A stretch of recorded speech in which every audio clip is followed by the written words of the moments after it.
Good evening সবাইকে। ICT olympiad Bangladesh season 2 তে সবাইকে আসলে স্বাগতম। আমরা আজকে একটি গুরুত্বপূর্ণ ক্লাস নিয়ে কথা বলছি, ইমার্জিং টেকনোলজি। আমরা চাই না চাই আমরা ক্লাস না করি, একটু গল্প করি নাকি? গল্প করতে করতে শিখি, কেমন লাগে বলো? ভালো লাগে স্যার। ভালো লাগে, ভালো লাগে স্যার, আচ্ছা, ভালো লাগে। ইন্টারেস্টিং হবে। গুড, ইন্টারেস্টিং হবে। আমরা এই ঘুমাতেও মোবাইল, ঘুম থেকে উঠতেও মোবাইল, কোথাও যেতেও মোবাইল, বসতেও মোবাইল, বন্ধুর আড্ডায় মোবাইল, কমিউনিকেশনে মোবাইল, মানে কোথায় মোবাইলটা নাই, এটাই প্রবলেম। আরো যদি বাবা মা মোবাইল কিনে না দেয়, এটা আরো বেশি প্রবলেম। তো প্রবলেমটাই সমস্যা। তো এত মোবাইল নিয়ে আমরা আসলে কেন কমিউনিকেশন করছি, কেন মোবাইলের প্রতি আমাদের আসক্তি? কারণ আমাদের দৈনন্দিন জীবনের যে চাহিদাগুলো আছে, এটির ম্যাক্সিমাম ইন্টারনেট জগতেই চলছে, এক্সেপ্ট হচ্ছে খাওয়া দাওয়া আর ব্যক্তিগত কিছু পরিবর্তন, ওয়াশরুম, গোসল, এগুলো। তাছাড়া আমাদের লাইফ লিড করার জন্য আসলে মোবাইল কেন্দ্রিক ব্যবস্থাপনায় এই বর্তমানে এত বেশি হয়ে গেছে, আমরা চাই না চাই তো মোবাইলকেই ব্যবহার করতে থাকি। তার একটা বড় কারণ হচ্ছে technology grab the whole mentality in our life. সেটারই দুটা টেকনোলজি হচ্ছে robotics and artificial intelligence. Okay, আসলে রোবট আর এআই দুটো আসলে এখনকার সময়ে একে অন্যকে ছাড়া চলতে পারে না। সেগুলো নিয়ে আমরা এখানে একটু জানার চেষ্টা করব। সাধারণত প্রশ্ন থাকবে, আমি একদম শেষে গিয়ে প্রশ্ন উত্তর দিব। ওকে, ততক্ষণ পর্যন্ত আমরা ক্লাসটা কন্টিনিউ করতে থাকি। প্রথম হচ্ছে রোবট কি? রোবট হচ্ছে স্বয়ংক্রিয়, মানে হচ্ছে সে নিজে থেকে কাজ করতে পারবে, বাট স্পেসিফিক, নির্দিষ্ট কাজ। অর্থাৎ সে আমার কমান্ডের বাইরে কাজ করবে না। অর্থাৎ আমি আমার রোবটকে বললাম তুমি আমার ঘরটা একটু পরিষ্কার করে দাও তো, সে কিন্তু আমার রান্না করবে না। অথবা আমি আমার রোবটকে বললাম তুমি এক কাজ করো, আমার ডাইনিং টেবিল থেকে আমার জন্য এক গ্লাস পানি নিয়ে আসো, সে কিন্তু তোমাকে গান শোনাবে না তখন। অর্থাৎ তুমি তাকে যে কাজটি করতে বলবে সেই কাজটি করবে। এই জন্য বলা হচ্ছে রোবট হলো স্বয়ংক্রিয় মেশিন যা নির্দিষ্ট কাজ করে। তো একটা বিষয়টা যদি এরকম হয়, তুমি রোবটকে বলবা রোবট তুমি এক কাজ করো, আমার জন্য এক গ্লাস পানি নিয়ে আসো। এখন রোবট তোমাকে যদি বলে তুমি ঘুম থেকে উঠো না আবার পানি চাও কেন, আগে ঘুম থেকে উঠে ব্রাশ করো তারপর পানি চাও, মারাত্মক সমস্যা। রোবট তো বেয়াদব হয়ে গেল, রোবট তোমার মতো কথা শুনতেছে না। মানে ও কেমনে আমি ঘুম থেকে উঠিনি কেমনে বুঝতে পারলো? তার মানে মেশিন যদি তোমার কথাটা বুঝতে পেরে তোমারকে উল্টা বলতে পারে, তার মানে সে চিন্তা করতে পারে। এই যে মেশিন যখন চিন্তা করতে পারে, যন্ত্র যখন চিন্তা করতে পারে, সেটাই হচ্ছে এআই, আর্টিফিশিয়াল ইন্টেলিজেন্স, কৃত্রিম বুদ্ধিমত্তা। অর্থাৎ তুমি চিন্তা করতে পারো, মেশিনও চিন্তা করতে পারে। ওকে, এটা হচ্ছে আর্টিফিশিয়াল, কৃত্রিম কি বুদ্ধিমত্তা। প্রথমে আমরা একটু রোবোটিক্স নিয়ে কথা বলা যাক। রোবট শব্দটির অর্থ কি? এটা হচ্ছে দাস বা labour, force labour. Force labour কেন বলা হয়? কারণ তাকে বলা হয় তুমি এই কাজটাই করবা, আর যেহেতু সে তোমার কথার বাইরে যাবে না, যেহেতু তোমার ইনস্ট্রাকশন বাইরে সে কাজ করবে না, তার মানে বলা হয় সে আমার হয়ে কাজ করে দিচ্ছে, তার মানে সে আমার চাকর, আমি বলছি সে করছে, যেটা নর্মালি আমরা হিউম্যান লাইফের ক্ষেত্রে দেখে থাকি। রোবোটা মূলত হচ্ছে রোবট অর্থাৎ দাস। ঠিক লেখক ক্যারেল কাপেকের বই থেকে এই শব্দটি এসেছে। এর কাজ কি? এর কাজ হচ্ছে যে আমার তোমার লাইফ স্টাইলটাকে সহজ করে দেওয়া, পরিশ্রমটাকে কমিয়ে নিয়ে আসা, স্বল্প সময়ে অধিক কাজ করানো। তুমি ক্লান্ত হতে পারো, তোমার এনার্জি নষ্ট হতে পারে, কিন্তু মেশিনে এনার্জি নষ্ট হবে না, মেশিন কখনো ক্লান্ত হবে না। বুঝতে পেরেছো? সুতরাং রোবোটিক্স নিয়ে কেন তুমি কাজ করবা, এই উত্তরটা যদি জানতে চাও, কারণ তুমি অটোমেটেড করতে চাও। তুমি চাচ্ছ যে আমি ঘুমিয়ে গেলে আমার লাইটটা যেন কেউ বন্ধ করে দেয়। নিজের মতো করে চিন্তা করো, অত বেশি বড় চিন্তা করতে পারো। তুমি চাচ্ছ যে না, আমাকে 1 কাপ চা সে এনে দেয়। তুমি চাচ্ছ যে না, আমার ঘরটা ময়লা আছে সেজন্য পরিষ্কার করে দেয়। এই যে তোমার হয়ে কেউ একজন কাজ করছে, ঠিক আছে, তোমার হয়ে, তার মানে তুমি কাজটা করছো না, তোমার কায়িক পরিশ্রম হচ্ছে না, মেশিন তোমার হয়ে কাজ হচ্ছে, তাহলে তোমার লাইফস্টাইলটা ইজি হয়ে গেল। এইগুলো হচ্ছে রোবোটিক্স এর একটা মেইন উদ্দেশ্য। এর পারপাস যদি আরো টিচার যায় আরো অনেক কিছু। সেক্ষেত্রে আমরা যদি এই কথা বলি যে কখন আমি একটি মেশিন বা যন্ত্রকে রোবট বলতে পারবো, নাম্বার 1, স্বয়ংক্রিয়তা, অটোমেটিক, অর্থাৎ সে নিজে থেকে কাজটা করতে পারছি কি না, আমি তাকে কমান্ড দিচ্ছি সে কাজটা করতে পারছে কি না, যদি করতে পারে তার মানে তার মধ্যে রোবটের বৈশিষ্ট্য আছে। 2, সে সেন্সিং করতে পারে কিনা। বিষয়টি কিরকম, তোমার প্রচন্ড গরম, জানলার পর্দাটা টেনে দিতে পারে, তার মানে সে টেম্পারেচার সেন্সর দিয়ে সেন্স করতে পারছে স্বাভাবিক তাপমাত্রার চাইতে অনেক বেশি তাপমাত্রা, তাহলে আমার এখন পর্দাটা সরাই ফেলা উচিত। এই যে সেন্সরের মাধ্যমে ডেটা কালেকশন করা, অথবা তোমার বাড়িতে চোর ঢুকেছে এটা সে বুঝতে পারে, অথবা মাটিতে পানি শুকিয়ে গেছে এটা নির্ণয় করা যেতে পারে। এই কাজগুলো কেমন করে হয়, এই কাজগুলো হয় সেন্সরের মাধ্যমে, যে আশেপাশে পরিবেশ থেকে তথ্য সংগ্রহ করে। তার মানে ওই মেশিনটার যদি সেন্সিং পাওয়ার থাকে তাহলে সেটাকে রোবোটিকের একটা ক্যারেক্টারিস্টিক হিসেবে আমরা ধরে নিতে পারি। 3 কি, শুধু সেন্সিং করলেই তো হবে না, সেন্সিং করলো, ডেটা কালেক্ট করলো, করার পর সে কাজ করবে কিনা, তার কাজ করার ক্ষমতা আছে কিনা, ওয়ার্কিং ক্যাপাবিলিটি তার মধ্যে তৈরি হলো কিনা। যদি এটাও হয়ে যায় তাহলে এই 3টি বৈশিষ্ট্য যদি কোনো মেশিনের মধ্যে থাকে তাহলে আমরা সেটাকে রোবট বলতে পারি। ক্লিয়ার হয়েছে? স্বয়ংক্রিয়তা, সেন্সর এবং কার্যক্ষমতা, বোঝা গেছে?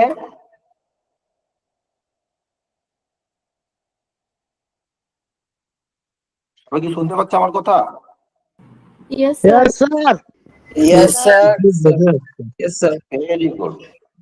তাহলে আমরা একটা ডেমোগ্রাফিক পিকচার যদি এখানে দেখি, একটা সেন্সরের মাধ্যমে রোবট ডেটা কালেক্ট করছে, তারপর প্রোগ্রামিং লজিক অনুসারে সে সেগুলোকে প্রক্রিয়া করছে, প্রক্রিয়া করে সে একটা আউটপুট দিচ্ছে যেটা কিনা সে কাজ করবে। আর প্রক্রিয়াকরণ জিনিসটা কি স্যার, এই ভাষায় বলেন প্রক্রিয়াকরণ। আচ্ছা আসলে গল্প করি। আচ্ছা, এইখানে নর্থ বেঙ্গল, এই গ্রুপে নর্থ বেঙ্গলের কেউ আছে? নর্থ বেঙ্গল থেকে কেউ আছে?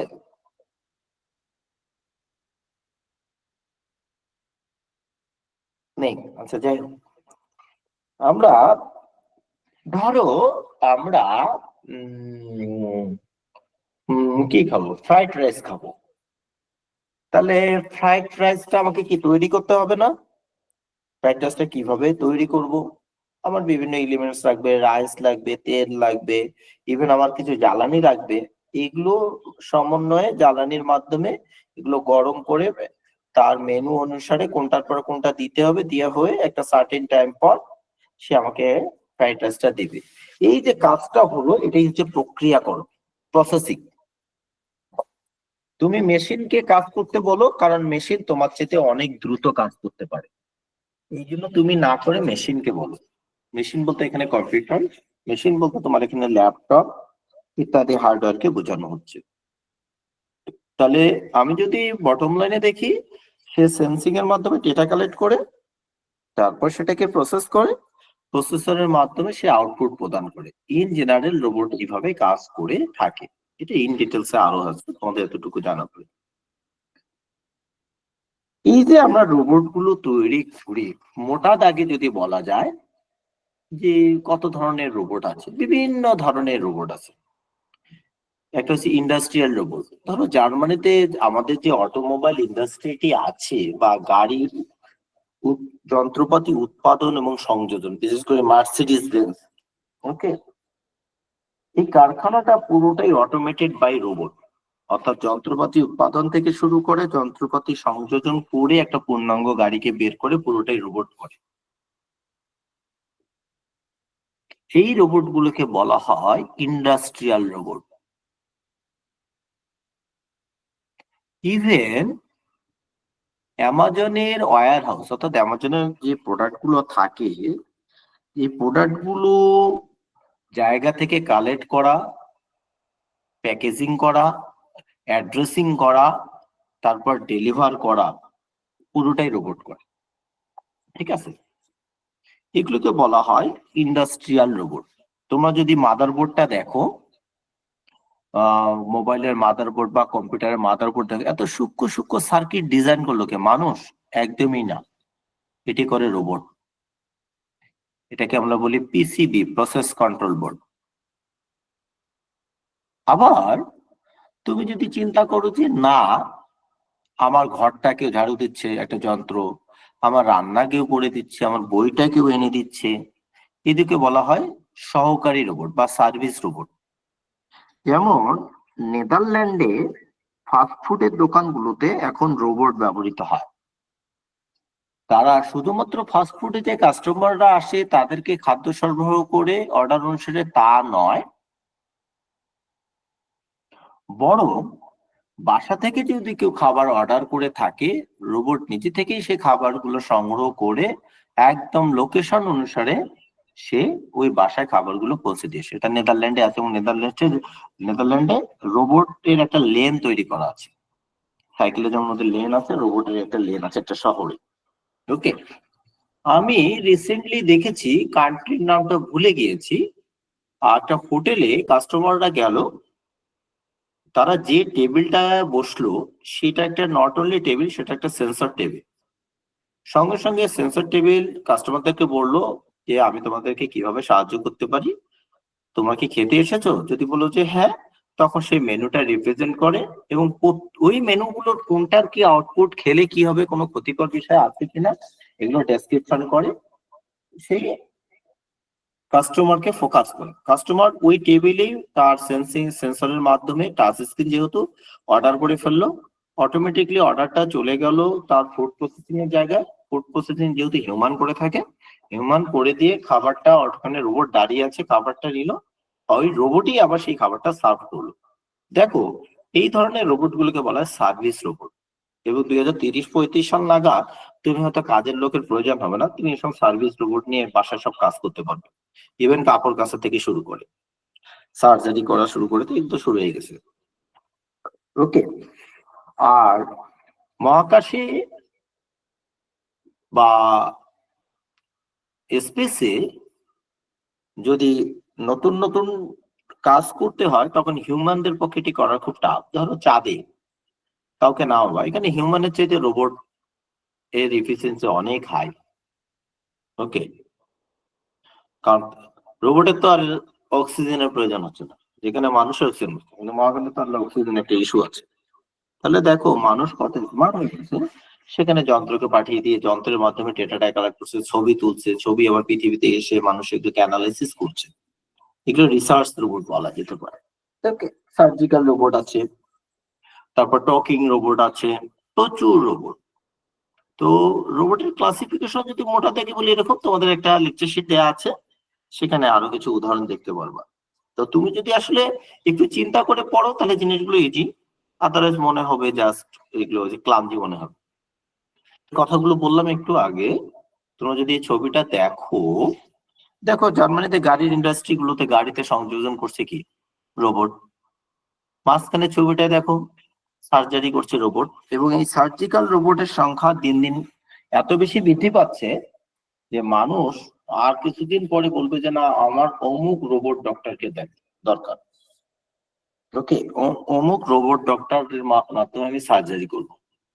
অর্থাৎ সেখানে হিউম্যান রিপ্লেস বাই রোবট, যা একটা বড় ধরনের পরিবর্তন। তুমি ডাক্তারের চেম্বারে ঢুকবে, ওখানে দেখো অ্যাসিস্ট্যান্ট রোবট দাঁড়িয়ে আছে, তোমার প্রেশার নিচ্ছে, তোমার ওয়েট নিচ্ছে, তোমার পালস চেক করতেছে, নিয়ে তোমার ইলেকট্রনিক হেলথ রেকর্ড কম্পিউটারে আছে, সেখানে ডেটা ইনপুট করছে, সেই ডেটা অনুসারে ডাক্তারের কাছে তোমার নোটিফিকেশনটা পাঠিয়ে দিচ্ছে।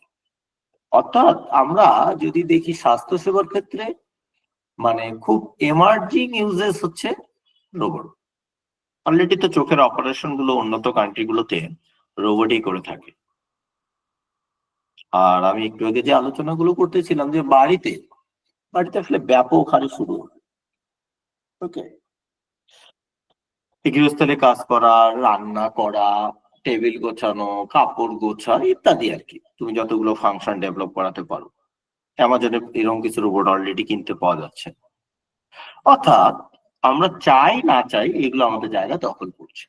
এই চাই না চাই বিষয়টি কিরকম, তুমি একসময় তোমরা বাটন ফোন হয়তো কেউ ইউজ করো, আমরা যদি বলি আমি তো ফোন ইউজ করি 2000 সাল থেকে।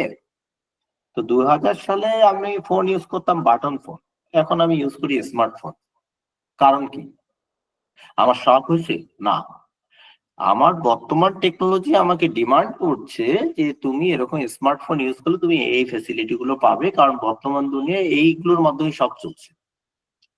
তুমি হোয়াটসঅ্যাপ ইউজ করতে পারবে, ফেসবুক ইউজ করতে পারবে, তুমি একটা ফোন কল করতে পারবে, ইত্যাদি অনেক কিছু। এই কথাটা বলার কারণটি হচ্ছে আমরা চাই বা না চাই এগুলো আমাদেরকে গ্রাফ করবে। সুতরাং আমাদের উচিত এইরকম ফোর্থ ইন্ডাস্ট্রিয়াল রেভলিউশন রিলেটেড যে টেকনোলজি গুলো আছে এই টেকনোলজি গুলো নিয়ে ডাইভ করা, অর্থাৎ এর মধ্যে ঝাঁপিয়ে পড়া। তুমি 2-3 ঘন্টা ফেসবুক চালাচ্ছ, এটা কোনো কাজে লাগতেছে না। তার চেয়ে বরং যদি তুমি প্রতিদিন 1 ঘন্টা এরকম এমার্জিং টেকনোলজি শেখার ক্ষেত্রে ব্যয় করো, তাহলে আজ হতে 2-3 বছর পর তোমাকে অ্যামাজন খুঁজবে, তোমাকে গুগল খুঁজবে, বিলিভ মি তোমাকে খুঁজবে। কারণ দক্ষ লোকের একটা বড় অভাব হয়ে যাবে এবং বেকারত্বের সংখ্যা বৃদ্ধি পাবে। তারাই বেকার হবে যারা এরকম টেকনোলজি সম্বন্ধে ধারণা রাখবে না। এই জন্য বলা হচ্ছে চতুর্থ শিল্প বিপ্লব। যে কারণে আইসিটি অলিম্পিয়াড বাংলাদেশ তোমাদের জন্য শুধুমাত্র যে অলিম্পিয়াড আয়োজন করছে তা না, এইরকম এমার্জিং টেকনোলজি সম্বন্ধে তোমাদের প্রশিক্ষণের ব্যবস্থা করছে, যাতে আমাদের বাংলাদেশে দক্ষ মানব সম্পদ তৈরির ক্ষেত্রে আমরা পিছিয়ে না পড়ি। আগে বলা হতো মানব সম্পদ, এখন বলা হচ্ছে দক্ষ মানব সম্পদ। তার মানে তোমার দক্ষতা না থাকলে তুমি এই সমাজে হারিয়ে যাবে। ওকে, এটা হলো রোবট নিয়ে কথা। এরপর বলি এআই। এআই একটু বললামই যে মা তুমি চিন্তা করতে পারো, আজকে তো সন্ধ্যা হয়ে গেল, একটু ঠান্ডা পড়ছে, আজকে আবার আইসিটি লিমিটেড ক্লাসও আছে, ম্যাথ স্যারটাও আসবে, অঙ্ক দিচ্ছে, রাতে তো একটা মুভি দেখতে হবে। এই যে তুমি তোমার মতো করে চিন্তা করতে পারছো, ঠিক একই চিন্তা যদি মেশিন করতে পারে এবং করছে, সেটাই হচ্ছে এআই। ওকে, আর্টিফিশিয়াল ইন্টেলিজেন্স। তুমি মেশিনের মাধ্যমে প্রশ্ন করছো, অ্যান্সার দিচ্ছে, ছবি আর্ট করছে, বই তৈরি করে দিচ্ছে, এক্সেট্রা। আমরা যদি আর্টিফিশিয়াল ইন্টেলিজেন্স এর তাহলে কি আছে, এর কাছে অ্যালগোরিদম আছে। অ্যালগোরিদম জিনিসটা কি, সহজ করে বলি, এখানে আলফা যে নাম অনুসারে আল থেকে আসছে অ্যালগোরিদম। তুমি ধানমন্ডি থেকে গুলশানে যাবা, অনেকগুলো যাওয়ার রাস্তা আছে,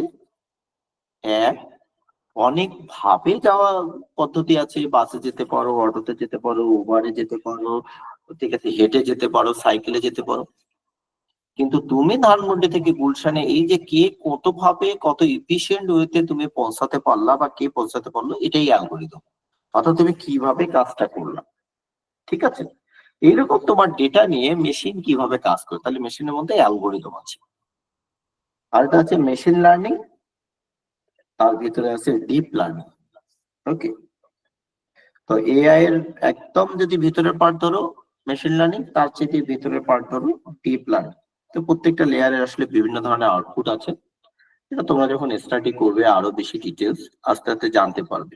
ওকে, তবে প্রতিদিন এরকম 2-3 পাতা টেকনোলজি সম্বন্ধে একটু পড়াশোনা করো, তাহলে তুমি অনেক অনেক কিছু জানতে পারবে। আমরা এখন দেখি এআই কিভাবে কাজ করে। এআই প্রথমে তোমার কাছ থেকে ডেটা নেয়। কিভাবে ডেটা নেয়? তুমি হয়তো চ্যাট জিপিটি বলতেছো তুমি আমার জন্য একটা কবিতা লেখো,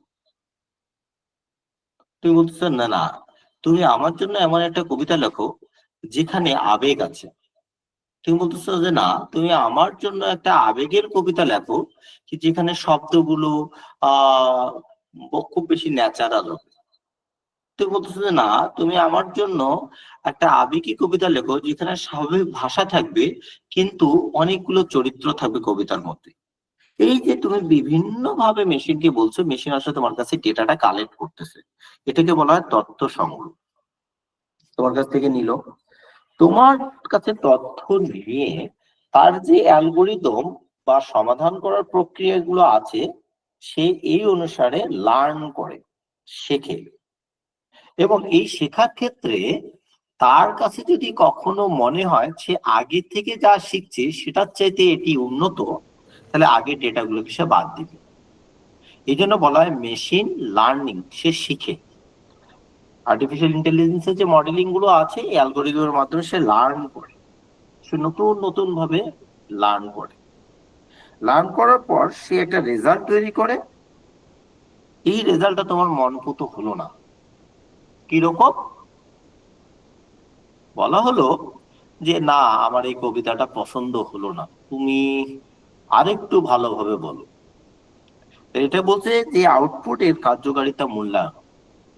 তুমি বলছো যে না, তুমি আরেকটু ভালোভাবে লেখো, আমার আরেকটু ইমোশনাল দরকার, মানে আরো কয়েকটা ক্যারেক্টার দাও, এরকম ভাবে তুমি বললা। তাহলে এটা বলা হচ্ছে আপডেট, যেটা হচ্ছে ডিপ লার্নিং এর কাজ। ওকে, সে আপডেট করবে, আপডেট করে আগের তুলনায় আরো বেশি এফিসিয়েন্সি নিয়ে তোমাকে আউটপুট দেবে।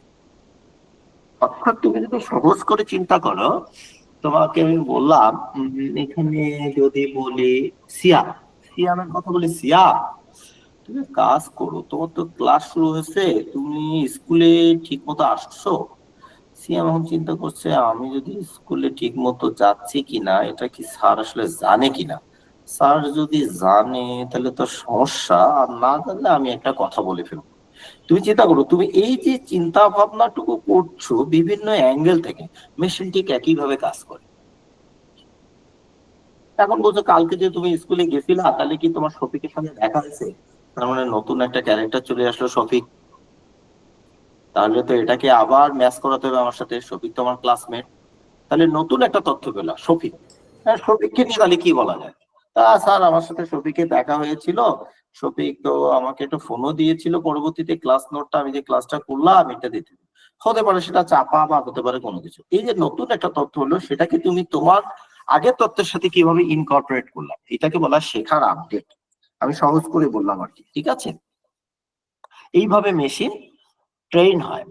এটা সুপারভাইজ লার্নিং আছে, আনসুপারভাইজ লার্নিং আছে, রিইনফোর্সমেন্ট লার্নিং আছে, আর একটু ডিপ লেভেলে আছে। ওকে, সেটা। এখন তুই এআই এর ব্যবহারটা কোথায়? আমি যদি বলি এআই এর ব্যবহারটা কোথায় না, কয়দিন ধরে আমরা চ্যাট জিপিটি, জেমিনাই, লিওনার্ডো, তারপর হচ্ছে কো পাইলট, তারপর ডেইলি, কত কিছুই করে ফেলতেছি। রিসেন্ট ঝড় কি বলতো? বলতে পারবা রিসেন্ট ঝড় কি? ডিপসিক নাকি? ডিপসিক। ডিপসিক বলতেছে তুমি কি করো, এটা একটা চাইনিজ এআই। হ্যাঁ, তুমি কি করো দেখো, তুমি ওই তোমার চ্যাট জিপিটি তোমাকে কিভাবে দিচ্ছে, দেখো আমি তোমাকে আরো ভালোভাবে দিচ্ছি, নিয়ে মারামারি শুরু হয়ে গেল। তাহলে বর্তমান মেশিন লার্নিং প্রসেসটা কোন লেভেলে যাচ্ছে, এটা আসলে ওভার দা মুন হয়ে যাচ্ছে, মানে ধরাছোঁয়ার বাইরে চলে যাচ্ছে। মানে কি করা যায়? এই জন্য বলছি এআই কি করছে না, এআই তোমার গাড়ি চালাচ্ছে, এআই তোমাকে সিদ্ধান্ত দিচ্ছে, এআই তোমার কবিতা লিখছে, এআই তোমার ছবি আর্ট করছে, এআই তোমার নোট বানাচ্ছে, এআই তোমার অ্যাসিস্ট্যান্ট হিসেবে কাজ করছে। এই জন্য আমি বলি এআই এর ব্যবহারটা কোথায় নাই। ঠিক আছে, তোমার ডেটা রিসার্চ করছে, ডেটা রিসার্চ করে তোমাকে সহজেই ডেটার আউটপুটটা সহজেই বলে দিতে পারছে। তো এআই সব ক্ষেত্রে ব্যবহৃত হচ্ছে এখন, অলমোস্ট। বিশেষ করে যখন থেকে রিসার্চ করতে পারে সেই ডেটা নিয়ে, তখন থেকে সে সিদ্ধান্ত দেওয়ার ক্ষমতা রাখে। যদিও এগুলোর ইফিসিয়েন্সি নিয়ে প্রশ্ন আছে, তবুও মোটামুটি একুরেসি 75%, 80% অনেকগুলোরই হচ্ছে। তাই তো অনেক এআই কে ব্যবহার করে। এআই আর রোবোটিক্স এর আসলে বেসিক পার্থক্যটা কোথায়? রোবট তার ইনস্ট্রাকশনের বাইরে গিয়ে কোনো কাজ করবে না। ওকে, রোবট তার ইনস্ট্রাকশনের বাইরে কাজ করবে না। এখন রোবটকে বলছো তুমি গাড়ি চালাও, এখন তোমার গাড়ির সামনে আরেকটা গাড়ি আছে কিনা, কোনো অবস্ট্রাকল আছে কিনা, ট্রাফিক লাইট জ্বললো কিনা, ডানে যেতে হবে না বামে যেতে হবে, এই সিদ্ধান্ত কে দিবে? তুমি তো মাথা থেকে সিদ্ধান্ত না, তোমার গাড়িটা ডানে যাবে না এবার থামবো, সামনে একটা রিক্সা আছে, তুমি দেখতে পাও এবং তুমি সিদ্ধান্ত নিতে পারো। তাহলে যে দেখতে পাও সিদ্ধান্ত নিতে পারো তার মানে তুমি চিন্তা করছো, তার মানে এখানে এআই আছে। তাহলে রোবট এআই দেখো কিভাবে কানেক্টেড। ওকে, আবার তুমি ন্যাচারাল ল্যাঙ্গুয়েজ প্রসেসিং, তুমি মেশিনকে বলতেছো তোমার মতো করে, সে তোমার মতো করে অ্যান্সার দিচ্ছে, সেটা বাংলায় বলো বাংলায়, উর্দুতে বলো উর্দু, হিন্দিতে বলো হিন্দি, ফ্রেঞ্চ ভাষা বলো ফ্রেঞ্চে। ন্যাচারাল ল্যাঙ্গুয়েজ প্রসেসিং তোমার জন্য অ্যাসিস্ট্যান্ট হিসেবে কাজ করছে। কম্পিউটার ভিশনের মাধ্যমে তোমার গাড়ির প্লেট করতেছে, গাড়িকে কাউন্ট করতে পারছে, হিউম্যান কাউন্ট করছে, ওয়েদার স্ট্যাটাস দিচ্ছে কম্পিউটার ভিশন প্রসেসের মাধ্যমে। মানে সে দেখতেও পাচ্ছে, কারণ দেখাটার মধ্যে সে সিদ্ধান্ত নিচ্ছে কি এই যে অবস্থা। ওকে, মূল পার্থক্য যে রোবট তার ইনস্ট্রাকশনের বাইরে কাজ করবে না, কিন্তু এআই যদি তাকে সেই ইনস্ট্রাকশনটাকে মোটিভেটেড করতে পারে, তাহলে রোবট আরো বেশি গুরুত্বপূর্ণ এবং আরো ইফেক্টিভ সিদ্ধান্ত নিতে পারবে। কিছুক্ষণ আগে যদি বললাম যেহেতু যে রোবট সিদ্ধান্ত নিতে পারে না, কিন্তু তার সাথে যদি তুমি এআই করতে পারো, কারণ এআই তো চিন্তা করতে পারে, তুমি যেমন চিন্তা করতে পারো মেশিন চিন্তা করতে পারে, তাহলে মেশিন তোমার হয়ে চিন্তা যদি করতে পারে, তার মানে সে আমি তো মানুষ আর সে তো যন্ত্র মানব, পার্থক্য এটাই। তাহলে যন্ত্রকে যদি চিন্তা করার ক্ষমতা দেওয়া হয়, তার মানে কি এআই আছে, তাহলে এআই বা আর্টিফিশিয়াল ইন্টেলিজেন্সের মাধ্যমে রোবট পরিচালিত হতে পারে। সমস্যাটা কোথায় জানো? এটা যদি একদম সুপার লেভেলে চলে যায়, তুমি হয়তো রোবটকে বলছো এই যা তো চাপ নিয়ে আসো, আর রোবট তোমার গলে একটা ঠাস করে থাপ্পড় মারি দিল, আর তুমি ঘুম থেকে ওঠো না, বিছনা থেকে ওঠো না, তুমি চাল ওঠাও বিছনা থেকে, তখন হিতে বিপরীত হয়ে যাওয়ার সম্ভাবনা থাকে। একটা সময় হয়তো দেখা যাবে রোবট তোমার কথা শুনছেই না, উল্টা তোমার রিয়াকশন করতেছে। এইগুলো আসলে হতে পারে। তো বর্তমান সময়ে আসলে রোবট এবং এআই খুব ওতপ্রোত ভাবে পরস্পরের সাথে কানেক্টেড। সবচেয়ে গুরুত্বপূর্ণ যে জায়গাটা, তুমি কেন শিখবা, কেন জানবা, এইসব এমার্জিং টেকনোলজিতে তুমি কেন অ্যাডাপ্টিভ হচ্ছ, কেন আইসিটি অলিম্পিয়াড তোমাকে এসব গুরুত্বপূর্ণ টেকনোলজির মাধ্যমে অলিম্পিয়াডে অংশগ্রহণ করছে। কারণ আইসিটি অলিম্পিয়াড বাংলাদেশ মনে করছে যে আমাদের দক্ষ মানব সম্পদ তৈরি করতে হবে, তাদেরকে কিভাবে ইন্সপায়ার করা যায়, তাদেরকে কিভাবে এগুলো জানানো যায়, তাদেরকে কিভাবে কানেক্টেড করা যায়। এসব শেখানোর মাধ্যমে তোমার কি হবে, তোমার প্রবলেম সলভিং ক্যাপাবিলিটিটা বৃদ্ধি পাবে, তোমার মধ্যে ক্রিয়েটিভিটি তৈরি হবে, তোমার মধ্যে তুমি নতুন নতুন করে চিন্তা করতে পারবা, চিন্তা করলে তোমার সিদ্ধান্ত গ্রহণটা সহজ হয়ে যাবে, তুমি টিম ওয়ার্কে কাজ করলে টিম বিল্ডিং গড়ে উঠবে, তোমার মধ্যে পেশাদারিত্ব তৈরি হবে। ঠিক আছে, তোমার মধ্যে সায়েন্স, টেকনোলজি, ইঞ্জিনিয়ারিং, ম্যাথ, ঠিক আছে, এগুলোকে তুমি প্র্যাকটিক্যালি ব্যবহার করতে পারবা। ঠিক আছে, তো শুধু যে তুমি শিখবা তা না, শিখতে গিয়ে এই জিনিসগুলো তোমার মধ্যে ধারিত হবে বা তোমার মধ্যে তৈরি হবে, যেটা তোমাকে অনেক বেশি একটা দক্ষ মানুষ হিসাবে তৈরি করতে সাহায্য করবে। ওভারঅল যদি বলি, তোমার কনফিডেন্সটা অনেক বেড়ে যাবে। ঠিক আছে, আমরা পারি না এমন কোনো কাজ নেই, আমাদের ব্রেন খারাপ না। তার প্রমাণটা হচ্ছে একটা মুভি বা একটা সিরিয়াল বা একটা গল্পের বই আমরা একবারে পড়ে অনেক কিছু বলে দিতে পারি। তা আমি তো একবারই পড়ছি, এত কিছু মনে থাকে কেন? কারণ আমরা মনোযোগ দিয়ে পড়েছি। ব্রেন খারাপ হলে তোমার পক্ষে মনোযোগ দেওয়া সম্ভব হতো না, তুমি পড়তে পারতো না। সুতরাং আমি এই সূত্র ধরে যদি বলি, তোমার ব্রেন খারাপ না, দরকার তোমার ডেডিকেশন। 1 ঘন্টা ফেসবুক চালাইলে না, ইউটিউব দেখলা না, ইনস্টাগ্রাম চালাইলে না, 45 মিনিট তুমি এসব এমার্জিং টেকনোলজি প্রতিদিন এর পিছনে ব্যয় করো, 2 বছর পর টেকনোলজিক্যাল জায়ান্ট গুলো তোমাকে খুঁজে নেবে, কারণ তাদের স্কিল লোক দরকার। ওকে, এই জন্য এগুলো শেখা উচিত। তবে ইতিবাচক দিক, নেতিবাচক দিক হচ্ছে 1 নম্বর যেটা হচ্ছে অনেকগুলো প্রফেশন হারিয়ে যাবে, বিশেষ করে ফ্রন্ট ডেস্ক, দোকানদার, উকিল, তারপর হচ্ছে বিচারক, সার্জিক্যাল ডক্টর, এই ইঞ্জিনিয়ারিং, অনেকগুলো সেক্টর, এগুলো হারিয়ে যাবে। তাহলে কি হবে, একটা কর্মসংস্থান এর পরিবর্তন আসবে। তাতে এই রিলেটেড যারা ছিলেন তারা একসময় বেকার হয়ে যাবে, ধীরে ধীরে ধীরে ধীরে বেকার হয়ে যাবে। ওকে, এটা একটা নেতিবাচক প্রভাব আছে। আরেকটাই আছে, তোমার ইউটিউব তোমাকে বলে তোমার এই ভিডিওটা পছন্দ, তোমার ফেসবুক বলে আজকে তোমার বার্থডে, তোমার ফেসবুক বলে যে তুমি অমুক দিন দেখো এই গ্রুপের সাথে এই ছবিটা তুলছিলা, তোমার ইউটিউব বলতেছে তোমার এই কালারটার মধ্যে তোমার এই জিনিসটা আছে, তুমি এই ভিডিওগুলো দেখতে পারো। ভাই এরা এত কিছু জানে কেমনে ভাই? কারণ তুমি বা আমি আমরা ইউটিউবকে ডেটা দিয়েছি, ফেসবুককে ডেটা দিয়েছি বলি ফেসবুক জানে। ফেসবুকের কোনো কুদরত নাই ডেটা ছাড়া তোমাকে তোমার বার্থডে মনে করাই দেয়, কারণ এটা তুমি দিয়েছো। তুমি ছবি দিয়েছো বলেই তোমার ফেস গুলোকে সেই ডিটেক্ট করতে পারছে এআই এর মাধ্যমে। সমস্যাটা কি হলো? সমস্যাটি যেটি হলো, তোমার ডেটার প্রাইভেসিটা নষ্ট হয়ে গেল। এটা একটা বিশাল প্রবলেম। ওকে, একেবারে বিশাল একটা প্রবলেম। তো এই জিনিসটা একটা reason। আর একটা হচ্ছে যে যেহেতু আর্টিফিশিয়াল ইন্টেলিজেন্স বা কৃত্রিম বুদ্ধিমত্তা তার সিদ্ধান্ত গ্রহণের ক্ষমতা আছে, তাহলে কি হচ্ছে, সে অনেক সময় কি করে ভুল সিদ্ধান্ত দিতে পারে, যেটা তোমার জন্য ভালো ফলাফল নাও নিয়ে আসতে পারে। ওই যে বললাম, রোবট যদি চিন্তা করতে পারে যে তোমার কথা শুনবে না, তখন তো বিপদ। এখন তুমি একটা দাস কিনে নিয়ে আসো, এখন দেখা যাচ্ছে সে তোমার কথা শুনছে না, এটা বিপদ না? পক্ষপাতিত্বের একটা সুযোগ থেকে যাবে। আরো একটা বড় প্রবলেম হচ্ছে, সে তোমার উপরে অ্যাটাক করতে পারে, কারণ সে চিন্তা করতে পারে। আমি যদি চিন্তা করতে পারি আমার বন্ধুরে আজকে সাইজ করবো, তাহলে সেও তো যন্ত্র মানব, সেও চিন্তা করতে পারে, সেও সাইজ করে ফেলতে পারে। তাহলে তোমার উপর কোনো নিয়ন্ত্রণ থাকলেও থাকতে পারে, না থাকলেও না থাকতে পারে। স্বায়ত্তশাসিত মানে নিজে থেকে সে পরিচালিত হতে পারে, এটা একটা বড় প্রবলেম। আরো একটা বড় প্রবলেম হচ্ছে, এতে হিউম্যান কমিউনিকেশনের যে বিষয়গুলো, মানে তুমি তোমার মায়ের সাথে 2 ঘন্টা গল্প করলে না, বাবার সাথে 1 ঘন্টা আড্ডা মারলে না, নিজের ভাইকে সময় দিলে না, সারাদিন তুমি মোবাইল নিয়েই থাকলে, তাহলে হিউম্যান ইন্টারাকশন যে বিষয়গুলো আছে, মানবিক মূল্যবোধগুলো, এটা হারিয়ে যাচ্ছে এবং অনেকাংশে হারিয়ে যাবে, এবং তুমি আরো লোনলি হবে। তুমি দেখো, তুমি সারাদিনে হয়তো তোমার মায়ের সাথে বাবার সাথে 10-15 মিনিট কথা বলো, বা ধরলাম আধা ঘন্টা, কিন্তু মোবাইল নিয়ে মনে হয় 14-15 ঘন্টা ব্যয় করছো।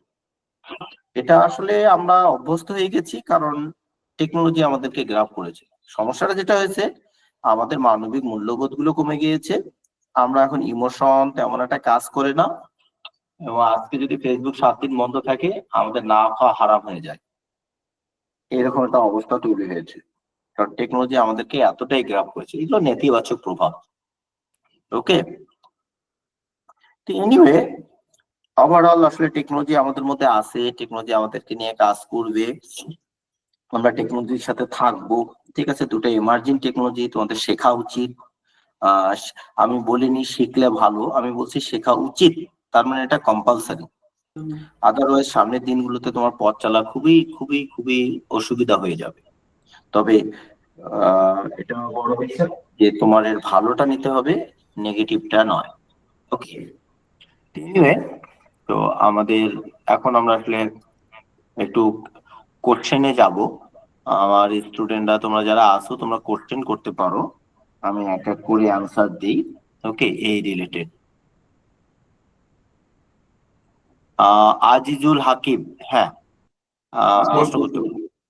স্যার, আমি প্রশ্নটা করতে চাচ্ছিলাম যে রোবটরা যে চিন্তা করে, এটা তো কিভাবে করে? যে মানুষরা তো হচ্ছে কি মস্তিষ্ক নিউরন সিনপ্যাস দিয়ে হচ্ছে কি চিন্তা করে, কিন্তু রোবট কিভাবে করতে পারতেছে এই বিষয়টা? রোবট আসলে করতে পারে না। রোবটের যে আছে, রোবট এআই এর সাথে যখন কানেক্ট হবে, তখন সে চিন্তা করতে পারবে। ওকে, এখন তোমাকে আমি বলি, তুমি আজকে ভাত খেয়েছো?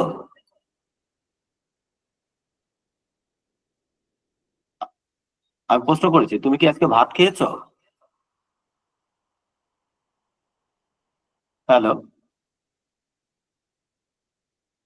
যে প্রশ্ন করেছিল মানে চলে গেল নাকি কানেক্টেড হয়ে গেল, ডিসকানেক্টেড? রোবট চিন্তা করতে পারে না,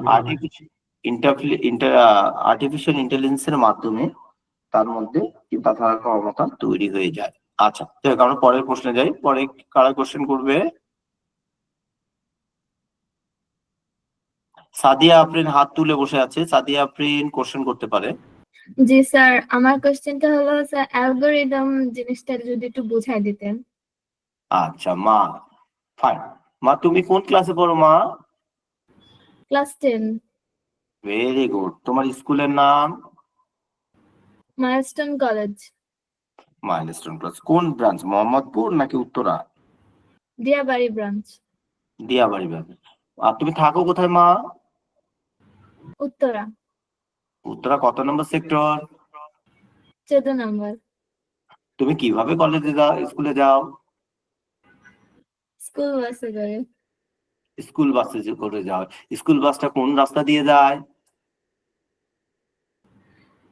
আম, আমাদের বাসা থেকে মেইন রোড আছে, ওখান দিয়ে যায়। ওখান দিয়ে ওটা কত নম্বর রোড? আম, ধরে নিলাম 10 নম্বর রোড, হ্যাঁ রাইট? কত নম্বর সেক্টর? স্যার, 14 নম্বর সেক্টর থেকে যায় ডিরেক্ট, তারপরে ময়লার মোড় দিয়ে দিয়াবাড়ি হয়ে তারপরে যায় আমাদের স্কুলে। ভেরি গুড, এটাই হচ্ছে অ্যালগরিদম। ক্লিয়ার? মানে তুমি একটা জায়গায় কিভাবে পৌঁছবা, ওটা কিভাবে হবে, বোঝা গেছে অ্যালগরিদম? জি তাহলে স্যার। তোমার স্কুলে যাওয়ার প্রসেসটা কিভাবে হলো সেটাই অ্যালগরিদম। সহজ করে বুঝালাম, ঠিক আছে? তার মানে কম্পিউটার বা মেশিন কিভাবে সমস্যার সমাধান করে, এটা হচ্ছে অ্যালগরিদম। ওকে, ওকে। মুনিরা পারভিন, হ্যাঁ মুনিরা পারভিন হাত তুলেছেন। স্যার, আমার প্রশ্নটা ছিল যে নিউমেটিক সিস্টেমের সাথে রোবোটিক্সের সম্পর্ক কি? নিউমেরিক্যাল সিস্টেম অ্যানালাইসিসের সাথে আসলে আমরা যতই বলি না কেন, না সবকিছু আসলে ম্যাথমেটিক্যাল, হ্যাঁ, জটিল ম্যাথমেটিক্যাল ক্যালকুলেশন। এটা আসলে তো কম্পিউট হয়, কম্পিউটিং করে, নাম্বার সিস্টেমের একটা বৃহৎ খেলাধুলা এখানে চলে। ওকে, তো নিউমেরিক্যাল সিস্টেম যদি আমি বলি, আমরা আসলে এটাকে এইভাবে বলি, সহজ করে বলি, হ্যাঁ, বেশি কমপ্লেক্স হলে তোমাদের জন্য আসলে বোঝাটা সমস্যা হয়ে যাবে। আমাদের ব্রেনে যেমন নিউরন থাকে, ঠিক একইভাবে মেশিনের মধ্যে নিউরাল নেটওয়ার্ক থাকে। এই নিউরাল নেটওয়ার্ক গুলোর তিনটা লেয়ার থাকে, ইনপুট লেয়ার, হিডেন লেয়ার আর আউটপুট লেয়ার। ইনপুট লেয়ারের মাধ্যমে সে ডেটা নিয়ে তার লার্নিং ম্যানেজমেন্ট সিস্টেম অনুসারে অ্যালগোরিদমে যেভাবে বলা থাকে সেই অনুসারে সে সিদ্ধান্ত গ্রহণ করে। যেমন আমরা চিন্তা করি কিভাবে জানো, ও আজকে বাইরে প্রচন্ড বৃষ্টি হচ্ছে, আমার তো স্কুলে যেতে হবে, তাহলে ছাতাটা লাগবে, ছাতা ছাড়া আমি যেতে পারবো না। এই যে তুমি চিন্তা করছো যে বৃষ্টি হচ্ছে, এই জন্য তোমার ছাতা লাগবে, এই বিষয়টাই মেশিন করতে পারে। ওকে, অর্থাৎ পারিপার্শ্বিকতা বুঝে তার প্রাপ্ত ডেটার উপর ভিত্তি করে সে সিদ্ধান্ত গ্রহণ করতে পারে। তাহলে মানুষ যেমন করে, মেশিনও তেমন করতে পারে, তবে এটা জটিল mathematical calculation, complex mathematical calculation একটা খেলা। ওকে, ক্লিয়ার? জি এটা স্যার। কি মানে আমি বটম লেভেল থেকে বললাম। আচ্ছা, সালমান সাদিক সাইদ প্রশ্ন হাত তুলেছে। জি স্যার, আমার প্রশ্নটা ছিল যে অ্যালগরিদম এবং মানে অ্যালগরিদম আর এআই এর মধ্যে মূল পার্থক্যটা কি? বাবা এটা তো পার্থক্য নেই বাবা, অ্যালগোরিদম ছাড়া তুমি কাজ করবে কেমন করে? এই যে বললাম একটু আগে, কে যেন স্কুলে গেল, মালিকা স্কুলে, স্যার, অ্যালগোরিদম কি বলতেছে যে তুমি কিভাবে কাজটি করবে, তোমার এই সমস্যাটিকে কিভাবে সমাধান করা হবে, ঠিক আছে? এখন এই প্রসেসটাই হচ্ছে অ্যালগোরিদম, কারণ অ্যালগোরিদম অনুসারে তো সে তোমাকে আউটপুটটা দেবে, তারপর না সেটা অনুসারে তুমি বুঝতে পারবা বা তোমার মেশিন কাজ করবে। কাজে এটা পার্থক্য না, এটা একদম পরিপূরক। অ্যালগোরিদম ছাড়া তো অ্যালগরিদমের তা সাথে হয়নি। ফ্রেমওয়ার্ক সম্পর্ক, তাহলে ফ্রেমওয়ার্কটা কি? ফ্রেমওয়ার্ক তুমি কোন পার্সপেক্টিভ থেকে বলছো? যদি তুমি এআই এর পার্সপেক্টিভ থেকে বলো, আচ্ছা তো যেহেতু তোমরা আসলে এন্ট্রি লেভেলে, আমি ফ্রেম মানে কি, একটা নির্দিষ্ট এরিয়া বা একটা নির্দিষ্ট জায়গা বা একটা বর্ডার, তাই তো? জি স্যার। ওয়ার্ক মানে কি, কাজ করা। তাহলে ফ্রেমওয়ার্ক মানে কি, একটা নির্দিষ্ট গণ্ডির মধ্যে কাজ করা। তাহলে অ্যালগরিদম কি বলছে যে আমি এই কাজটা এইভাবে আসবো, এইভাবে করে এইটা, দিস ইজ কল্ড ফ্রেমওয়ার্ক। হ্যাঁ, একটা ফ্রেমওয়ার্কের মধ্যে তাকে থাকতে হয়, না হলে সবগুলো যদি একসাথে হয়ে যায় সে তো ডেটার আউটপুট বের করতে পারবে না। এক এক ফ্রেমওয়ার্ক এক এক ভাবে কাজ করতে হবে, এবং এই কাজ করার অভ্যন্তরীণ প্রক্রিয়াটা হচ্ছে অ্যালগরিদম। ওকে, জি, বুঝতে পেরেছি। এবার মেশিন সংজ্ঞাটা একটু বলতে পারেন যদি ভালো হয়। কোনটা বাবা? Machine learning. Machine learning. Okay, আচ্ছা মেশিন কি? কোন একটা যন্ত্র? ভেরি গুড, কোন একটা যন্ত্র। লার্নিং মানে কি? শেখা। শেখা। তার মানে কে শিখতেছে? মেশিনে মানে শেখাটা। Very good. তাহলে আমি বলি মেশিন লার্নিং হচ্ছে আর্টিফিশিয়াল ইন্টেলিজেন্সের একটা ব্রাঞ্চ, যেখানে মেশিনকে ডেটা দেওয়া হয়, মেশিন সেই ডেটার বেসিসে কিছু সিদ্ধান্ত দিতে পারে। যদি সেই সিদ্ধান্তগুলো পছন্দ না হয় তাহলে সে আবার পুনরায় সিদ্ধান্ত দিতে পারে। এটি মূলত অ্যালগোরিদমের মাধ্যমে কাজ করে, যে কিনা তার একটা প্যাটার্ন আছে। আমি প্যাটার্নটা এইভাবে বলি, ধানমন্ডি থেকে কলাবাগান, কলাবাগান থেকে ফার্মগেট হয়ে মহাখালী হয়ে গুলশান দিক। না, এটা তো হচ্ছে না। আচ্ছা, ধানমন্ডি থেকে সায়েন্স ল্যাব হয়ে আমরা একটু শাহবাগের দিকে হয়ে মগবাজার হয়ে গুলশান গেলাম। দুইটা প্যাটার্ন কি একই রকম বাবা? না, মানে আলাদা প্যাটার্ন। তার মানে মেশিনের দর্শনগুলো কিন্তু ডিফারেন্ট, এবং সেই এই এক একটা প্যাটার্ন এবং তার মধ্যে যে ডেটাগুলো আছে, এই ডেটা এবং প্যাটার্নকে সমন্বয় করে কাজ করে। অর্থাৎ এখানে কি দাঁড়ালো, তুমি সায়েন্স ল্যাব দিয়ে যাবা, এখন শাহবাগে আজকে আন্দোলন হচ্ছে, তুমি কিন্তু এখন কি করবা, পান্থপথের রাস্তায় ঢুকবা। পান্থপথের রাস্তায় দিয়ে তুমি এফডিসির সামন দিয়ে যদি হাতিরঝিল হয়ে যাওয়ার চেষ্টা করো, তখন দেখবা হাতিরঝিল আজকে প্রচন্ড গ্যাঞ্জাম, কি জন্য অ্যাক্সিডেন্ট হচ্ছে, কারণ তুমি আবার এই ডিরেকশন চেঞ্জ করে 7 রাস্তা দিয়ে ঢুকে মহাখালী যাবা, দিয়ে তুমি গুলশান একে যাবা। এই জিনিসটা হচ্ছে এআই কাজ করে এভাবে যে সে তার প্যাটার্ন এবং ডেটাকে বিশ্লেষণ করে নিজে থেকে উন্নত হতে পারে। যে আমার এখানে হচ্ছে, তাহলে এখানে সমস্যা, তাহলে এটা এভাবে করি। আচ্ছা, উপাশে কি ওটা করলাম, তাহলে এটা তো একটা সমস্যা তৈরি হয়েছে, তাহলে আমি এটা নিব না, তাহলে আমি ওভাবে যেতে পারি। এই যে প্যাটার্ন এবং ডেটা দুটো একসাথে নিয়ে কাজ করে। এই লার্নিং গুলো বুঝতে পারতেছে যে মানে একটা ও প্যাটার্ন নির্বাচন করলো, তারপরে সেই প্যাটার্নটাই যে সমস্যা আছে সেটা বুঝতেছে কিভাবে? Right, very good. এটা তার অ্যালগোরিদম প্রসেসের মাধ্যমে সে ম্যাথমেটিক্যাল ক্যালকুলেশন করে ইফিসিয়েন্সি চেক করে। যদি ইফিসিয়েন্সি বা দক্ষতা 50% উপরে যায় তাহলে সে সিদ্ধান্তটা নেয়, আর ইফিসিয়েন্সি বা দক্ষতাটা যদি 50% নিচে আসে তাহলে সে সিদ্ধান্তটা গ্রহণ করে না। যেমন ধরো তুমি একটা চোখ দিত, তুমি তাকে বললা এটা কি বাঘের চোখ নাকি সিংহের চোখ নাকি বিড়ালের চোখ, সে ম্যাথমেটিক্যাল খেলাধুলা করবে। এই ম্যাথমেটিক্যাল চোখ খুবই কমপ্লেক্স একটা প্রসেস। ম্যাথমেটিক্যাল খেলাধুলার মধ্যে তার মধ্যে সে দেখা গেল তার পার্সেন্টেজ হচ্ছে 48%। তার মানে সে বললো এটা বাঘের চোখ না। ঠিক আছে, তুমি বললো এটা কি বাঘের চোখ, সে এটা ম্যাথমেটিক্যাল অ্যানালিসিস করবে, পিক্সেল গুলোকে আলাদা আলাদা করে পুরো ডেটা গুলোকে সেগ্রিগেট করে করে একটা অ্যানালাইসিস করবে। ওকে, তো এগুলো বিভিন্ন ধরনের আছে, supervise learning, unsupervise learning, reinforcement learning. Okay, এই মেশিন লার্নিং এর মাধ্যমে তুমি কি কি করতে পারো, তুমি স্পিচ রিকগনাইজেশন করতে পারো, ভয়েস, ছবি চিনতে পারো।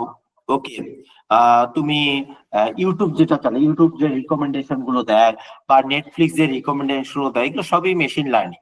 গাড়ি ড্রাইভার ছাড়া গাড়ি চলতেছে কিভাবে, এগুলো মেশিন লার্নিং। মেডিকেলের ডায়াগনোসিস হচ্ছে মেশিন লার্নিং। ওকে, আবহাওয়ার পূর্বাভাস, তারপর সে শেয়ার বাজারের ডেটা বিশ্লেষণ, প্রাইসের দাম বাড়বে না কমবে, সবই মেশিন লার্নিং। ঠিক আছে, আসলে মানে আপাত দৃষ্টিতে তোমাদের জন্য এই ধারণাগুলি যথেষ্ট। আর কি কোশ্চেন করবে? রোশনি অনেকক্ষণ ধরে হাত তুলে বসে আছে, যে বা মাইমুনা রোশনি। জি স্যার, আসসালামু আলাইকুম। ওয়ালাইকুম সালাম। স্যার, আমার কোয়েশ্চেনটা হচ্ছে এআই তো আমাদের মোবাইল যখন আমরা অফ রাখি তখনও আমাদের নাকি কথাবার্তাগুলো এআইটা ধারণ করতে পারে। তাহলে স্যার আমাদের মোবাইলের স্ক্রিন তো অফ থাকে, তারপরেও কেন এআইটা কাজ করে? ওইটাই আমার কোয়েশ্চেন। ভেরি গুড মা। মা, তুমি কি তোমার মোবাইলটা কখনো বন্ধ করেছিলে? স্যার, বন্ধ বলতে কিরকম, এমনি অফ করা নাকি না, সুইচ অফ একদম করা? পাওয়ার অফ, জি একদম স্যার। পাওয়ার অফ করে দিয়েছিলে? জি স্যার, করেছি। আচ্ছা, তোমাদের মতো করে বুঝে। হ্যাঁ, আচ্ছা, জি তুমি স্যার। তো মোবাইলটাকে পাওয়ার বন্ধ করেই দিলে। হ্যাঁ, এরপর তুমি যখন মোবাইলটাকে অন করলে, আচ্ছা এই মোবাইলটা কিভাবে সময়টা ঠিক করে দিল মামা? তুমি তো বন্ধ করে জি স্যার। রাখছিলে। জি স্যার। তুমি তো বন্ধ করে রাখছিলে, তুমি বিকাল 5টায় বন্ধ করলে, রাত 8টায় অন করলে, তোমার মোবাইল কিভাবে বুঝলো এখন রাত 8টা? কারণ স্যার সফটওয়্যার গুলো তো অন ছিল। এক্স্যাক্টলি মা, তুমি মনে হয় তোমার প্রশ্নে তোমার নিজেই উত্তর দিয়ে দিয়েছো। তার সে ডেটা কালেকশন করে ডেটাকে অ্যানালাইসিস করে সে প্রেডিকশন করে, সম্ভাব্যতা যাচাই করে যে এটা এই হতে পারে, এটা এই হতে পারে।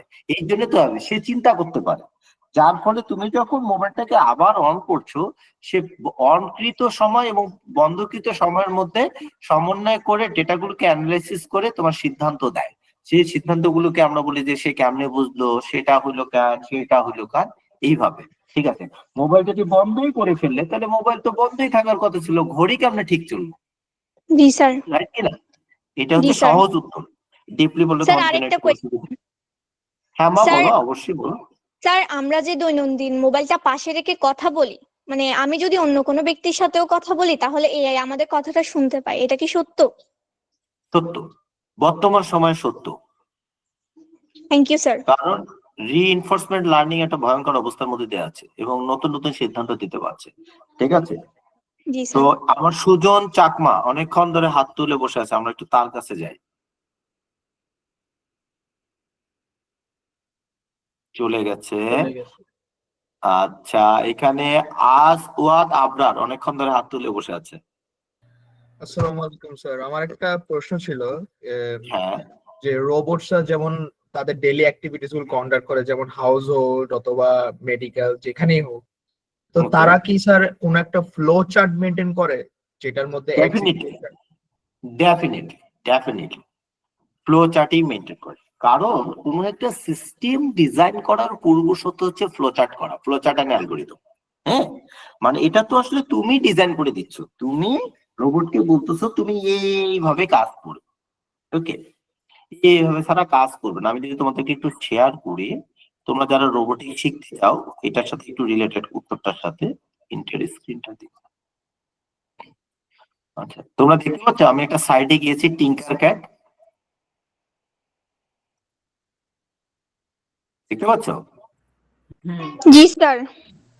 জি এই স্যার। টিঙ্কার ক্যাটে হচ্ছে তুমি রোবোটিক শিখতে পারো, তোমার যন্ত্রপাতি কেনার কোনো প্রয়োজন নেই। ওকে, এখন এই টিঙ্কার ক্যাটে তুমি রেজিস্ট্রেশন করবে, এটা ফ্রি। যারা রোবোটিক শিখতে চাও নিজে থেকে, তারা এই সাইটটায় অংশগ্রহণ করতে পারো। এখানে সবকিছুই আছে, সবকিছুই এখানে দেয়া আছে। এখানে দেখো হার্ডওয়্যার সব দেয়া আছে। এখানে আরডিনো বোর্ড দিয়ে করা যায়। মাইক্রোবিট, এটা এআই এর জন্য, মাইক্রোবিট হচ্ছে স্পেশালি ডিজাইন ফর এআই এর জন্য। ওকে, এইখানে তুমি এই ধরনের টুলস গুলো ডেভেলপ করতে পারবে, এখানে কোড করতে পারবে। ওকে, আমি যদি এখানে একটা বোর্ড নিয়ে আসি, এই যে এখানে একটা বোর্ড, আমি যদি, এটা হচ্ছে আরডিনো বোর্ড, কথার কথা, এখানে আমি একটা এলইডি লাগাই দিলাম, এখানে দেখো এখন কোড জেনারেট হয়ে গেছে। ঠিক আছে, এটা কোড জেনারেট হয়েছে। এখানে আমরা রান করে দিতে হবে, দেখো জ্বলতেছে নিতেছে না। এটা স্যার এগুলো আপনার হচ্ছে বেসিক। স্ক্রিনটা তো দেখা যাচ্ছে না। কেন, আমি শেয়ার করছি যে মা। স্যার শেয়ার করেছেন, ওটা হচ্ছে মানে আপনার ছবিটা দেওয়া, বাট স্ক্রিন তো দেখা যাচ্ছে না। দেখা যাচ্ছে আমার এদিক থেকে। আমরা তো দেখতেছি আম্মু। দেখা যাচ্ছে তো। আমার তো দেখা যাচ্ছে। হ্যাঁ এখন দেখা দেখা যায়, যাচ্ছে, স্যার। এখন দেখা যাচ্ছে। আচ্ছা মা, ওটা হতে পারে মা, ব্যান্ডউইথের ইস্যু হতে পারে। হ্যাঁ, তো যেটা বলতেছিলাম, এই যে দেখো একটা বাতি জ্বলছে নিচ্ছে, এই ইন্টেলিজেন্সটা সে কোত্থেকে পেলো? এই ইন্টেলিজেন্সটা পেলো সে প্রোগ্রামিং এর মাধ্যমে। ওকে, এখানে কোড আছে, কোডের বিভিন্ন প্রসেস আছে। ওকে, এই যে প্রোগ্রামিং গুলো আছে, তুমি প্রোগ্রামিং এখান থেকে প্রোগ্রামিং শিখতে পারো। ওকে, তো এই যে ধারণাগুলো নেয়া, মেশিনকে আস্তে আস্তে জানা, মেশিনকে বোঝা, এই কিভাবে কাজ করতে, এইটা একটা ওয়ার্ক ফ্লো আছে। একটু আগে কে যেন বললো, ওয়ার্ক ফ্লো আছে। তো তুমি যখন এরকম লার্নিং ম্যানেজমেন্ট সিস্টেমের মধ্যে দিয়ে যাবে, তখন তুমি আস্তে আস্তে বুঝতে পারবে যে এগুলো কিভাবে কাজ করে। আমি ব্যক্তিগতভাবে আইসিটি অলিম্পিয়াডকে ধন্যবাদ জানাই যে বর্তমান সময় যে লেটেস্ট টেকনোলজি গুলো নিয়ে সারা পৃথিবীতে, বাংলাদেশে না সারা পৃথিবীতে কাজ করছে সবাই, সেখানে আইসিটি অলিম্পিয়াড সেই এমার্জিং টেকনোলজি গুলো স্কুল লেভেল থেকে শুরু করে ভার্সিটি লেভেল পর্যন্ত সবার মধ্যে ছড়িয়ে দেওয়ার চেষ্টা করছে। কেন? এখানে আইসিটি অলিম্পিয়াডের স্বার্থ কি? আইসিটি অলিম্পিয়াডের স্বার্থটা হচ্ছে যেন দক্ষ মানব সম্পদ আমরা তৈরি করতে পারি। ওকে, এই জন্য আইসিটি অলিম্পিয়াড তোমাদেরকে রোবোটিক্স, তোমাদেরকে এআই, ঠিক আছে, আমি এর আগে কোনো কাউকে দেখিনি যে এরকম স্কুল লেভেলে, বিশেষ করে স্কুল লেভেলে বাচ্চাদেরকে এআই রোবোটিক সম্বন্ধে ধারণা দেয়। আমি ব্যক্তিগতভাবে আইসিটি লিমিটেডকে এর জন্য ধন্যবাদ জানাই। ওকে, তো এই ধরনের কাজগুলো তোমাদের বেশি বেশি করে শেখা উচিত, বেশি বেশি করে করা উচিত। এখানে দেখো টেক্সটের মাধ্যমে এখানে প্রোগ্রামিং করা আছে। প্রোগ্রামিং এটা এখন অন্যরকম লাগছে, পরে শিখতে পারবে, ওকে, জানতে পারবে। এই যেহেতু এই মুহূর্তে ক্লাসের পার্টটা না, আমি জাস্ট ধারণা দিলাম মাত্র। আমি মেসেঞ্জে বলে দিয়েছি টিঙ্কার কেটে গিয়ে তুমি তোমরা নিজে থেকে প্র্যাকটিস করতে পারবে, তোমাদের জানতে হবে। এরপর যদি তোমার মনে হয় যে না তোমাদের এই নিয়ে আরো বেশি জানা প্রয়োজন, আরো বেশি শেখা প্রয়োজন, তোমরা আইসিটি অলিম্পিয়াডকে বলবে। আইসিটি অলিম্পিয়াড প্ল্যাটফর্ম তোমাদের জন্য এআই বলো, রোবোটিক্স বলো, এগুলো শেখানোর ব্যবস্থা করবে। যেহেতু এটি একটি অলিম্পিয়াডের পার্ট, অলিম্পিয়াডের পার্সপেক্টিভ থেকে তোমাদেরকে জানা প্রয়োজন। আমি হয়তো শিডিউলের বাইরে চলে গিয়েছি, আমি জানি না লিটন ভাই আমাকে ক্ষমা করবেন কিনা, ঠিক আছে। একেবারে শিডিউলের বাইরে চলে গেছে জিনিসটা। তারপর আমি তোমাদের ইন্টারেস্টের কারণে এই জিনিসটা দেখালাম যে দেখো টেকনোলজি এখন ওপেন। তুমি মাইক্রোসফটের লার্নিং প্ল্যাটফর্মে যেতে পারো, এনভিডিয়া লার্নিং প্ল্যাটফর্মে যেতে পারো, টিঙ্কারক্যাটে যেতে পারো, প্রচুর সাইট আছে। দরকার তোমার ইচ্ছা, এবং তুমি শিখবে, পাবলিক তোমাকে খুঁজবে, তুমি শিখবে, জায়ান্ট কোম্পানি গুলো তোমাকে খুঁজবে। আর তুমি যদি না শিখো তুমি রাস্তায় পড়ে থাকবে। এখন তুমি শিখবে কি শিখবে না এটা তোমার সিদ্ধান্ত, ঠিক আছে? ক্লিয়ার? হ্যাঁ স্যার। ঠিক আছে, আমার লাস্টে একটা কোশ্চেন ছিল। হ্যাঁ প্লিজ, হ্যাঁ অবশ্যই অবশ্যই। স্যার কোশ্চেনটা হলো, আমরা যদি কোনো এআই তৈরি করি নিজেরা, হ্যাঁ, তো চ্যাট জিপিটি, ডিপসিকের মতো অনেক এআই হচ্ছে এখন লঞ্চ হচ্ছে, তো আমরা ওকে বাংলাদেশ থেকে চাইলে নিজেদের টিম ওয়ার্ক করে এরকম কোন একটা কিছু নতুন ভাবে পাবলিশ করতে পারবো? 100%, কিন্তু সেটার জন্য কি 100%। কোনো বাধা হবে না? লাইক আমাদের কি না, কেন বাধা হবে? আচ্ছা মা, আমি তোমাকে বলি, হ্যাঁ, অন্য কিছু এভাবে চিন্তা করো। তুমি শু কোম্পানি কি শুধুই অ্যাপেক্স নাকি শুধুই বাটা? সব জায়গায় তো আছে। রাইট, তোমার অ্যান্সার পেয়ে গেছো। তোমারটা করতেই পারো। ইন্ডিয়া তো অলরেডি শুরু করে দিয়েছে, এই জন্যই তো আইসিটি অলিম্পিয়াড এরকম এমার্জিং টেকনোলজি নিয়ে কাজ করছে। দরকার তোমার ইচ্ছা, তুমি তাহলে বলবে। স্যার তুমি এআই তৈরির জন্য যে নিউরাল নেটওয়ার্কিং, এটার জন্য রোডম্যাপ কি? মানে এটা শিখতে আমাদের কি কি শিখতে হবে তার আগে? বাবারা, তোমাদেরকে যদি আমি তোমাদের লেভেল অনুসারে বলি, আপাতত তোমরা চ্যাটবট নিয়ে কাজ করতে পারো। মানে প্রত্যেকটা আসলে একটা লেভেল আছে, তো ক্লাস 1 থেকে ক্লাস 2, ক্লাস 2 থেকে ক্লাস 3, ক্লাস 3 থেকে ক্লাস 4। তোমাদের জন্য আপাতত ভাবে মাইক্রো লেভেলে, ক্ষুদ্র লেভেলে তোমরা যদি জেনারেটিভ এআইটা শেখো, মেশিনকে কিভাবে কমান্ড দিতে হয়, কোন কমান্ডের আউটপুট কিরকম, এইভাবে দিয়ে তুমি যদি নির্দিষ্ট একটা চ্যাটবট বানাতে পারো, এটা হবে তোমার লার্নিং এর প্রথম ধাপ। এবং তুমি যখন এভাবে শুরু করবে, তুমি নিজেই রাস্তাটা খুঁজে বের করবে। আর এই বিষয়ে তোমাদের যদি কোনো কোর্স বা ডিটেলস কোনো কিছু করার ইচ্ছা থাকে, তাহলে আমি তোমাদের হয়ে আইসিটি অলিম্পিয়াড বাংলাদেশকে বলছি, ওনারা যেন এই ধরনের কোর্সের আয়োজন স্যার করেন, একটা যাতে কোশ্চেন ছিল স্যার। হ্যাঁ, আমি আসলে উত্তরটা শেষ করি। ওনারা এইভাবে একটু আয়োজন করতে পারে। হ্যাঁ প্লিজ, হ্যাঁ পরবর্তী। স্যার রোবোটিক্স এর স্যার ইতিহাসটা শুরু হয়েছে কবে থেকে স্যার? এটা তো আসলে আমরা যদি বলি 1960 থেকে, ওকে, কিন্তু এটা যদি আমরা ব্লুমিংটা দেখি, ব্লুমিংটা হচ্ছে লাস্ট 10 ইয়ার্স টু 15 ইয়ার্স, ওকে। কিন্তু এআই যেমন শুরু হয়েছিল আজ 1980 সালের দিকে, যেখানে কোন ছবিটা নারী কোন ছবিটা পুরুষ এটা আলাদা করার একটা ছোট্ট প্রক্রিয়া শুরু হয়েছিল, যদিও সেটা আলোর মুখ দেখেনি, কিন্তু এগুলো সবই আসলে অনেক আগে। কিন্তু লাস্ট 10 ইয়ার্স আসলে আমরা টেকনোলজির যে উত্থানগুলো দেখছি, এটা আসলে আমাদের অস্তিত্ব সংকটে আমাদেরকে ফেলছে। মানে এইসব টেকনোলজি না জানলেই নয়, ওকে। Yes sir. আচ্ছা, তাহলে আমরা মনে হয় একটু সেশনটা ক্লোজ করতে পারি, আমাদের সময় হয়ে গেছে। স্যার মেহেদী ভাই মনে হয় আছেন। আইসিটি অলিম্পিয়াডকে যদি কিছু বলে থাকেন, সেটা হচ্ছে যে আমাদের যে সাপোর্টের যে পোর্টালটা ওয়েবসাইটে, আমরা লাইক ইমেল করলে বা মেসেজ করলে আমরা কোনো সাপোর্ট পাই না টাইমলি। আর হচ্ছে ফোন নাম্বার যেটা দেওয়া আছে ওইটায় কন্ট্যাক্টও করা যায় না, কন্ট্যাক্ট করলে কল ধরে না বা কোনো রেসপন্স পাই না বেসিক্যালি। তো আচ্ছা, এটা আপনারা যদি একটু আমাদের ওয়েবসাইটের অফিসিয়াল পেজ যেটা আছে ওইখানে নক করতে পারেন, আর অথবা আমাকে করতে পারেন সরাসরি। আচ্ছা আচ্ছা। হ্যালো ভাইয়া, ওই যে এখানে যে ওয়েবসাইটে আছে না, ওয়েবসাইটে লাইভ চ্যাটটা কাজ করে না কেন? চ্যাটে রিপ্লাই দিচ্ছে না? হ্যাঁ হ্যাঁ, অনেক চেষ্টা করছি, রিপ্লাই দিচ্ছে না, অনেক মেসেজ করছি এখানে, আচ্ছা, অনেক এখানে প্রবলেম ছিল। সাপোর্টে শুধু একজন কাজ করতেছে, তো উনি আমার হয়তো ক্ষেত্রেও বেশি হয়েছে বিজি ভাইয়া। থাকে। আমার ক্ষেত্রে এই সমস্যাটা এই হচ্ছে। রিজনের জন্য আর কি মেইনলি আমরা চাইছি জিয়া নেটওয়ার্কিং দিয়ে দিও না। এই আর কি। আচ্ছা, জিয়া আপনারা দিয়ে দিলে হবে না সরাসরি এখানে। আমাদের পেজে নক দিবেন, আর আমাকে পারলে নক দিতে পারেন। জিয়াদ এখানে ক্রেজি Thank হইতে you, নাই। ma'am. আচ্ছা, পেজে ইনস্ট্যান্ট রিপ্লাই দেওয়া হয় আমাদের আচ্ছা অফিসিয়াল স্যার, পেজে। আমি হচ্ছে ক্লাসটা আজকে করতে পারিনি, সো এটা কি রেকর্ডিং এর ব্যবস্থা আছে? হ্যাঁ, রেকর্ডেড ক্লাস হচ্ছে আপনার ড্যাশবোর্ডে চলে যাবে, আর আচ্ছা। পাওয়ার পয়েন্ট ফাইলও চলে যাবে আপনাদের ড্যাশবোর্ডে। অলরেডি প্রথম ক্লাসেরটা চলে গেছে। ও, আমি ড্যাশবোর্ড অ্যাকচুয়ালি ওপেন করে আছি কিন্তু খুঁজে পেলাম না আর কি। ড্যাশবোর্ডে ক্লাস অপশনে পাবেন। ক্লাসে যান, ক্লাসে স্ক্রল আপ স্ক্রল ডাউন করেন, দেখেন ক্লাসের লিংক দেওয়া আছে, ইউটিউবের একটা লিংক, ওইটা ব্যাকআপ। ও আচ্ছা, থ্যাংক এই ইউ। ক্লাস শেষ হইলে লিংক পাবেন। জি।